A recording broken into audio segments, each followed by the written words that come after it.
guys, I'm Tatiana with Staying Hungry, and today I'm going to show you how to make my very famous and favorite 5-ingredient almond butter chocolate chip cookies. They're gluten-free, they're delicious, and you can pretty much add anything to them. It's a good base to have and just have this recipe, and super easy to make, like I said. We're going to start with an organic egg. Regular egg, we're gonna scramble this up. All right, then we're gonna use an almond butter. I'm using creamy right now. This is just a Trader Joe's normal almond butter. I usually get what's cheapest, and I switch off from using chunky and creamy, depending on what I want. The chunky is gonna give you more of a texture. The creamy, obviously, is just gonna be a little bit more smooth. So we're gonna go ahead and put about a cup of almond butter. I eyeball everything, but you can use your measuring cups. You know, do you go crazy with it? This is just a good base to have. And then we're gonna mix this together. Next, we're going to add about a half teaspoon of baking soda. All right, that's good. And then I'm using a turbinado raw cane sugar. I like this one because I like the texture that it gives me, but you could also use a raw coconut sugar. I usually like to go for the more natural raw sugars. Any sort of raw cane sugar works fine. I'm gonna put about a third. So a third cup of sugar, and this really depends on how sweet you want the cookie. You can always do less or more. This just kind of gives you what would taste like a chocolate chip cookie. And you know, you can pull back on the sugar and make it more of a healthier cookie. But I usually use this recipe when I'm feeling like I really want something sweet. So it's gonna satisfy that sweet craving. All right, next I'm gonna add my chocolate chip cookies. So again, this is just a Trader Joe's brand. They're chocolate chunks. I like how they look and the texture a little bit better than the chocolate chip. You can use either or, the morsels, but this is a semi-sweet chocolate chunk. So I'm gonna add about a third to a half cup of chocolate chips, depending on how much chocolate you want on them.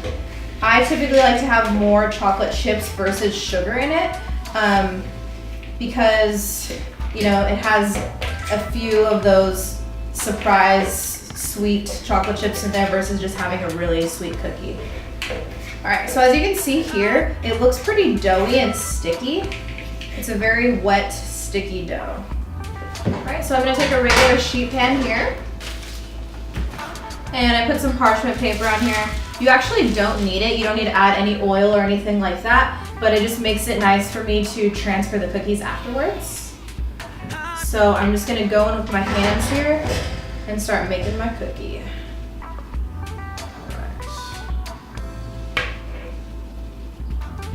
So depending on how big you want your cookie, this makes from anywhere from like 6 to 8 cookies.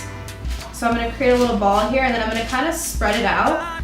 These cookies don't spread very much because you know there isn't very many ingredients, so it will spread a little bit, but I like my cookies to be a little bit thinner, not so dense. So I'm gonna create that size that I want. All right, so we have already preset our oven to 350. And we're gonna just pop these babies in.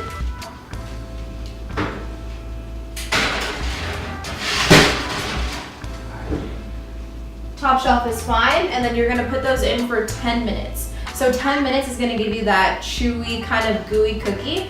That's personally how I like them. If you like a harder cookie, somewhere between 10 and 15 minutes would be good. I wouldn't say go over 15 minutes because since these cookies are very minimal ingredients, they're not gonna have that soft texture if you overcook them. And I have pre-made some cookies already, so you guys can take a look at these. This is what they look like, their final outcome after they have cooled and hardened a little bit.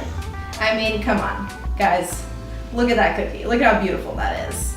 And as you can see, when we break it apart, it's really chewy in the inside. Like, that's a beautiful color. This is exactly what you want.